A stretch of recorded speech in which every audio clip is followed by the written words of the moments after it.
요즘 몇 년 동안에는 스티커가 날라오지 않아요. 몇 년 전까지 매년 우리 집사님들이 교회 차를 운전하면서 과속이나 신호 위반했다고 벌금 내라는 스티커가 교회로 날라왔어요. 그럼 제가 어떻게 하겠어요? 재정국에 내달라고 전달하지요. 교회 일 하다가 실수했는데 운전자에게 벌금 내라고 할 수는 없잖아요. 그랬더니 재정국에서 뒷조사가 들어가요. 누구야? 이게 덕스럽지 않더라고요. 그래가지고 그 다음부터는 제가 그냥 대신 내줬어요. 10년도 더 됐어요. 오랜 기간 동안 우리 집사님들이 교회 차를 몰다가 스티커가 날라오면 제가 그냥 조용히 내요. 가끔은 와서 묻기도 해요. 목사님, 제가 실수한 것 같은데, 카메라에 찍힌 것 같은데 스티커 날라온 거 없느냐고. 그럼 저는 모른다고 그래요. 실수는 집사님이 했어요. 내 벌금은 제가 냈어요. 그런데 집사님의 잘못이 지워져요. 그걸 누가 정했어요? 나라가 정했어요. 누군가가 잘못한 사람을 대신해서 벌금을 내면 나라에서 그 잘못한 사람의 잘못을 지워줘요. 이게 십자가예요. 내가 냈는데 나라에서는 잘못한 사람이 낸 것으로, 함께 낸 것으로 여겨줘요. 그래서 그 사람의 잘못을 지워줘요. 하나님께서 우리 죄를 용서하시고 우리를 천국에서 함께 살게 할 수 있는 방법은 이 방법 밖에 없었어요. 모든 사람이 죄를 짓고 사니까요. 의인은 없나니 하나도 없어요. 그래서 하나님의 영광에 들어갈 수가 없어요. 다 죄인이에요.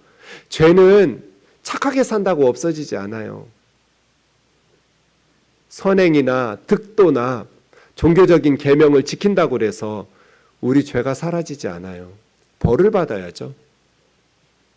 그래서 하나님께서는 우리가 죄를 졌는데 하나님의 아들 예수 그리스도를 십자가에 대신 우리의 형벌을 받게 하시면서 심판하신 거예요. 그 십자가를 오늘 본문에서 서술하고 있습니다. 구레네 사람 시몬이 예수님의 십자가를 억지로 지게 되었습니다. 빌라도 관저에서 나와서 비아 돌로로사 십자가의 길을 향해서 골고다 언덕까지 한 800m 정도입니다.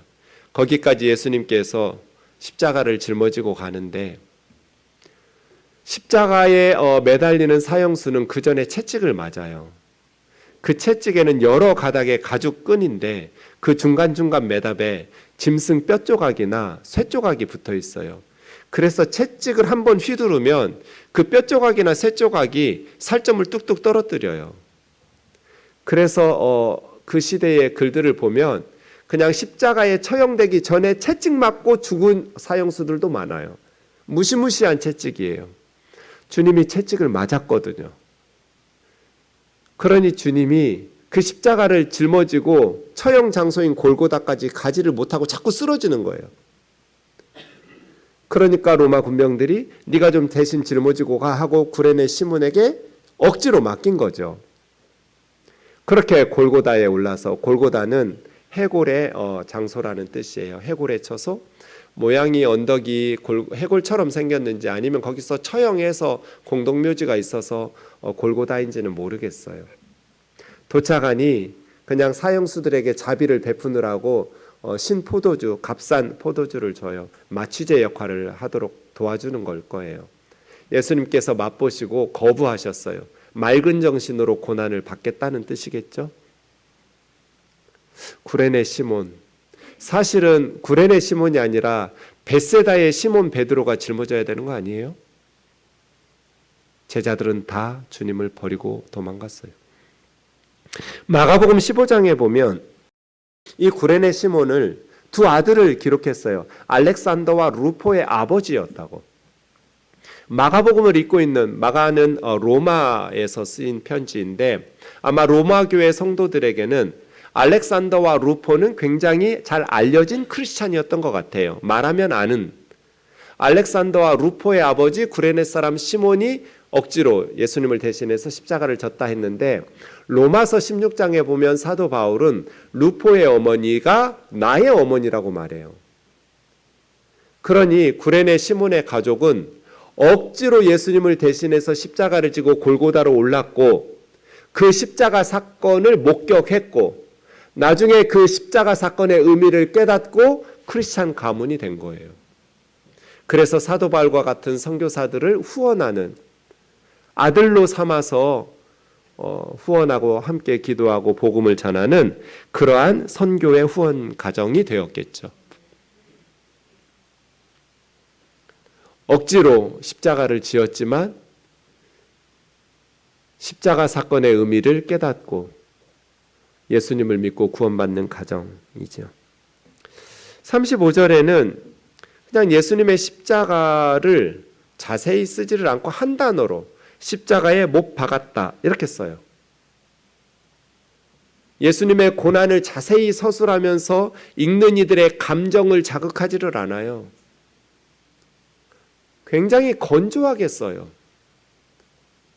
십자가를 설교할 때는 주님이 우리를 위해서 고난 받으신 것을 어떻게 해서든지 막 감정적으로 고조시키고 자극하려고 설교하는 이들이 많은데 사복음서 어디에도 십자가의 주님의 고난을 자세히 서술하는 성경은 없어요. 감정 자극이 없어요. 그냥 사실만 기술해요. 그것도 아주 건조하게. 그들이 예수를 십자가에 못 박았다. 손바닥에다가 박지는 않아요. 찢어지니까 손목에 박아요. 발목에 박죠. 그렇게 박은 후에 옷을 제비 뽑아 나누어 가졌고 앉아서 지켰는데 머리 위에는 예수 유대인의 왕이라는 죄패 티툴루스라고 그래요. 이 죄패를 목에다가 걸고 십자가를 메고 처형 장소에 가서 거기에 못 박은 후에는 머리 위에다가 걸어 놓아요. 이 죄 때문에 이 사람은 사형시킨다. 그런데 예수님의 티툴루스, 예수님의 죄 몫은 유대인의 왕이에요. 예수님이 유대인의 왕이기 때문에 죽인다예요. 너무 역설적이죠. 예수가 유대인의 왕이기 때문에 예수는 처형시킨다는 거예요. 강도 둘이 좌우편에 있어서 예수님은 강도 취급당한 거죠. 지나가는 사람들이 머리를 흔들면서 예수님을 모욕하기 시작했는데 모욕의 내용은 두 가지예요. 성전을 헐고 사흘 만에 짓는 자. 예수님께서 성전 청결 사건 이후에 이 성전을 헐라 내가 사흘 만에 다시 일으키리라고 유대 종교 지도자들에게 말씀하셨어요. 이것이 유대인들에게는 엄청난 분노의 내용이었어요.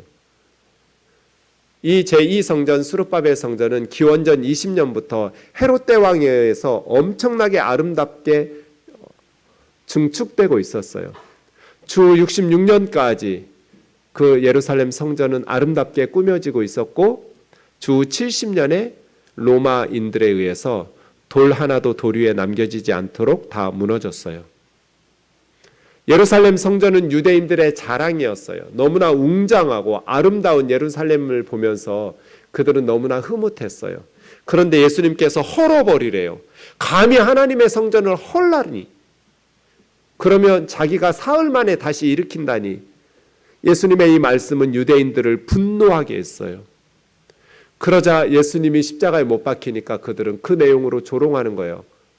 성전 헐고 사흘 만에 짓는다며? 내려와서 한번 해보시지. 그러나 사실 예수님께서는 진짜 새로운 성전을 지으려고 세상에 오신 분이에요. 사람들 손으로 짓는 짐승제사 드리는 건물 성전은 헐고 진짜 성전인 사흘 만에 부활해서 친히 자신의 부활의 몸으로 새로운 성전의 모퉁이 돌이 되시고 예수님을 믿는 성도들이 새로운 성전의 돌이 되어서 함께 지어져가는 하나님의 성전. 사람들 손으로 짓는 성전은 기능이 끝났고 그래서 헐고 이제 진짜 성전, 예수 그리스도와 예수님을 믿는 성도들로 지어지는 하나님의 집. 하나님의 성령이 우리 안에 거하시기 때문에 우리가 하나님의 집이 되는 그러한 새로운 성전을 지으려 오신 거예요. 십자가에서 주님은 새로운 성전을 지으셨죠. 그리고 두 번째는 하나님의 아들이라는 조롱을 받으면서 모욕했어요. 네가 하나님의 아들이라면 십자가에서 내려와서 너를 구원해라. 그리고 우리를 믿게 하라고. 네가 하나님의 아들이라면 자기를 구원해서 십자가에서 내려오라고. 머리를 흔들면서 예수님을 모욕하고 조롱하고 비난했어요. 유대 종교 지도자들도 그와 같이 예수님을 희롱합니다. 대제사장들도 서기관들과 장로들도 예수가 남은 구원하였으되 자기는 구원할 수 없는가? 이스라엘의 왕이여 내려와라. 그래서 너를 구원해서 우리가 너를 믿을 수 있도록 해다오. 조롱하고 비웃고 하나님의 아들이라고 했는데 그러니 하나님께서 원하시면 너를 구원해 주시겠지? 이스라엘의 왕 하나님의 아들 내려와 우리로 믿게 할지어다. 함께 못 박힌 강도들도 예수님을 욕하면서 조롱했다고 기록하고 있습니다. 그런데 그들은 몰랐어요. 뭘 몰랐냐면 자기들이 하는 이 악한 짓이 1000년 전 다윗에 의해서 이미 기록되고 예언되었다는 사실이에요. 시편 22편은 다윗의 시입니다. 다윗은 1010년에서 970년까지 40년 동안 이스라엘을 통치한 사람이에요. 기원전 1010년부터. 그러니까 1000년 전에 이 시가 쓰여진 거예요. 다윗에 의해서. 마치 십자가를 보고 쓴 것 같아요. 예수님은 십자가에서 7마디를 말씀하셨는데 가상 7원을 연구해 보면 예수님은 십자가에서 시편 22편을 묵상하고 있으셨다라는 것을 알 수 있어요. 시편 22편은 엘리 엘리 라마 아잡타니로 시작돼요. 엘리 엘리 라마 아잡타니. 예수님은 십자가에서 나의 하나님 나의 하나님 어찌하여 나를 버리시나이까 시편 22편으로 묵상하면서 기도를 시작합니다. 시편 22편에서는 우리 조상들은 하나님을 의지하고 신뢰해서 구원을 받았는데 왜 나는 밤낮 부르짖어도 구원해 주지 않고 하나님 나를 버리시느냐고. 십자가에서 예수님은 하나님께 버림받았어요. 제자들에게도 버림받고 유대 종교 지도자들에게도 버림받고 예수님은 알몸으로 십자가에서 하나님의 진노를 받아내고 계셨어요. 그때 예수님은 벌레 같다고 느꼈어요. 6절이죠. 나는 벌레요 사람이 아니라 사람의 비방거리요 백성의 조롱거리니이다. 그냥 사람 대접도 못 받았어요. 벌레 취급당하는 거예요. 어떻게 죽어가는 사람을 보고 조롱하고 비웃을 수가 있어요? 참 사람이 잔인한 것 같아요. 얼마나 마음에 증오심이 가득했으면 저렇게 고통스럽게 죽어가는 분을 보고 비웃고 조롱하고 희롱을 해요. 나는 벌레요 사람이 아닙니다. 그들이 입술을 삐죽이고 나를 비웃으면서 머리를 흔들면서 말하는데 그가 여호와께 의탁하니 구원하실 걸 그를 기뻐하시니 건지실 걸 하나이다. 나는 물같이 쏟아졌으며 내 모든 뼈는 어그러졌으며 내 마음은 밀랍같이 내 속에서 녹았으며 내 힘이 말라 질그릇 조각 같고 내 혀가 입천장에 붙었습니다. 주께서 나를 죽음의 진토에 두셨나이다. 피와 땀이 빠져나가고 수분이 몸에서 빠져나니까 입 안이 바싹바싹 마르고 혀가 입천장에 달라붙는 거예요. 뼈는 다 어그러지고 죽음의 진토는 무덤 속에 들어갔다는 뜻이에요. 개들이 나를 에워쌌고 악한 무리가 나를 둘러 내 손과 발을 찔렀나이다. 다윗은 이렇게 수족을 찔른 적이 없어요. 다윗 시대에는 십자가라는 처형 방식도 없었어요. 내가 내 모든 뼈를 셀 수 있나이다. 다윗은 이렇게 뼈를 셀 수 있을 만큼 살점이 뚝뚝 떨어지는 그러한 채찍에 맞은 적이 없어요. 그들이 내 겉옷을 나누며 내 속옷을 제비 뽑나이다. 다윗은 이렇게 알몸으로 옷을 뺏긴 적도 없어요. 엘리 엘리 라마 사박다니. 나의 하나님 나의 하나님 어찌하여 나를 버리십니까? 왜 나의 신음소리에 귀를 기울이지 않습니까? 하나님 왜 나를 버리십니까? 요한복음 19장에 보면 로마 군인들이 예수님의 옷을 겉옷은 4조각으로 나누어서 4사람이 하나씩 나누어 가지고 속옷은 제비 뽑아서 한 사람이 가졌어요. 예수님께서 그런 부탁을 하셨을까요? 죽어가는 사람 소원 좀 들어달라고.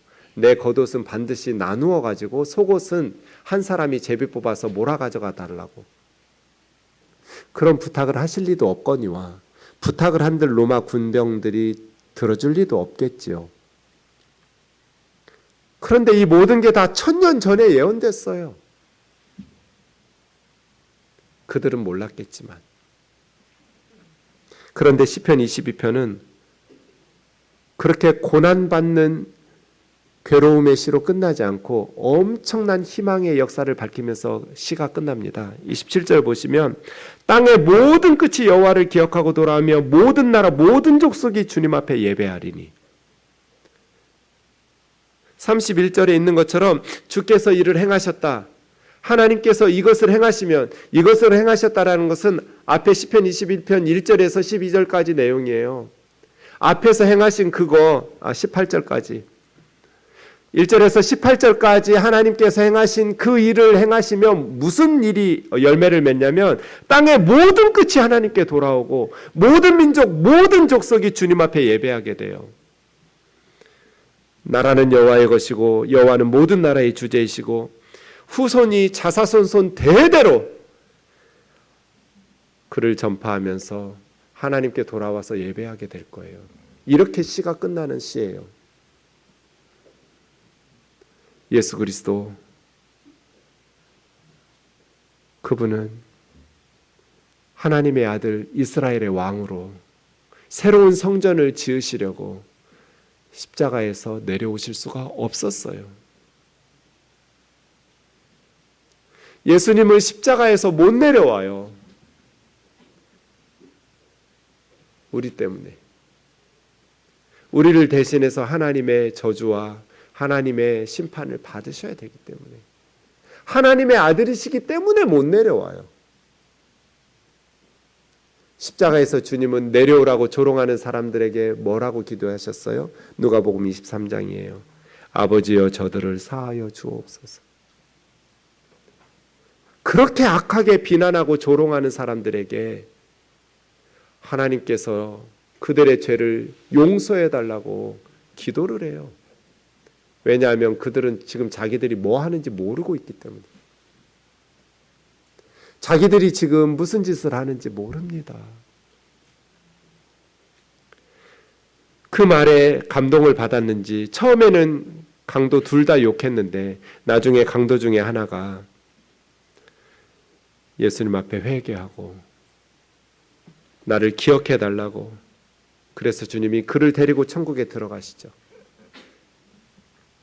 사랑하는 자매 형제 여러분, 예수님은 우리를 버리지 않으시려고 십자가에서 하나님의 버림을 당했어요. 예수님은 우리를 구원해 주셔서 우리를 하나님의 자녀로 삼으시려고 하나님의 아들이시기 때문에 십자가에서 내려오지 못하셨어요.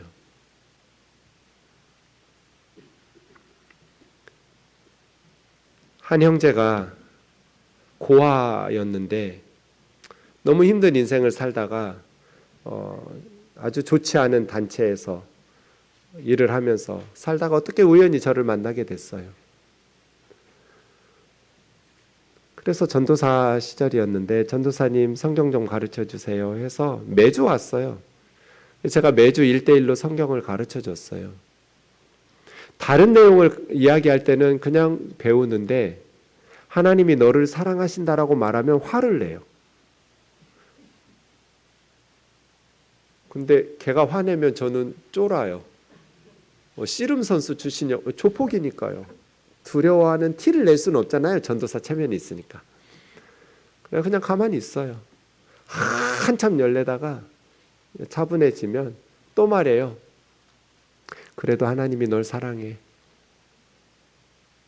십자가를 보면 알 수 있어. 하나님은 우리를 사랑하셔. 전도사님, 하나님이 나를 사랑하면 내가 이렇게 살았겠어요? 나는 엄마 아빠 얼굴도 몰라요. 본 기억도 없어요. 고아원에서 너무 원장이 못 돼가지고 10살 그쯤에 친구하고 둘이 도망 나왔어요. 10살짜리들이 고아원에서 나와가지고 어떻게 살았겠어요? 지금까지.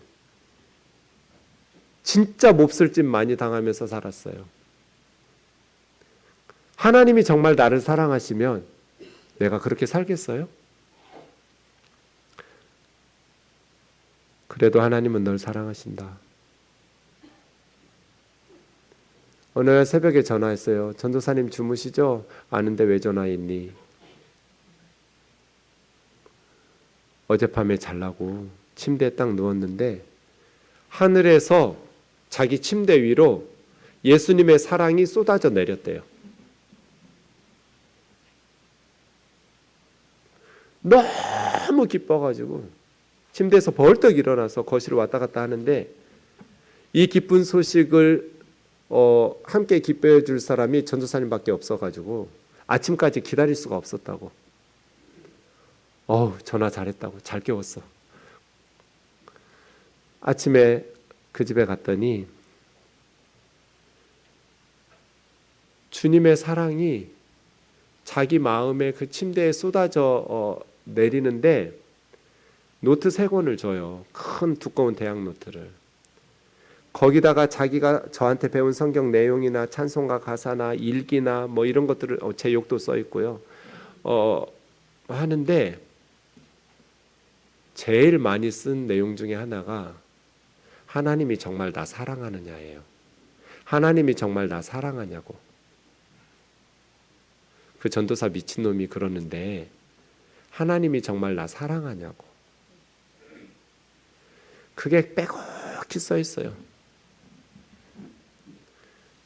그날 밤에 내가 너 사랑해 하고 하늘에서 침대에 쏟아 부었잖아요. 대학을 가고 대학원을 가고 목사가 되고 선교사가 돼서 지금 일본에서 살아요.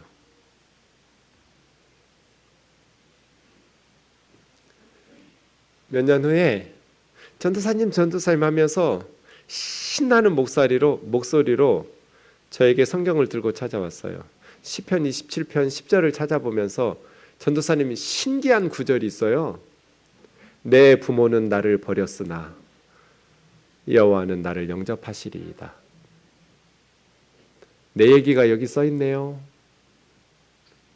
부모에게 버림받을 수 있죠. 세상에서 벌레 취급 당할 때도 있죠. 이 세상에 망가진 세상에 대한 하나님의 해결책은 십자가인데 여러분의 망가진 인생에 대한 해결책은 어디서 찾고 있나요? 세상으로부터 나를 사랑해 줘야 할 사람들로부터 버림받았다고 느낄 때 우리를 버리지 않으시려고 십자가에서 내려오지 못하신 그 주님이 저와 여러분에게 모든 삶의 문제에 대한 해결책이기를 주의 이름으로 축원합니다. 외로울 때, 사는 것이 힘들 때, 너무나 억울할 때, 누구가 아무도 도와줄 리가 없이 혼자 버려졌다고 느낄 때, 신앙생활의 영적인 기쁨이 사라지고 영적인 감사가 무너질 때 예수 그리스도의 십자가를 바라보시기를 주의 이름으로 축원합니다.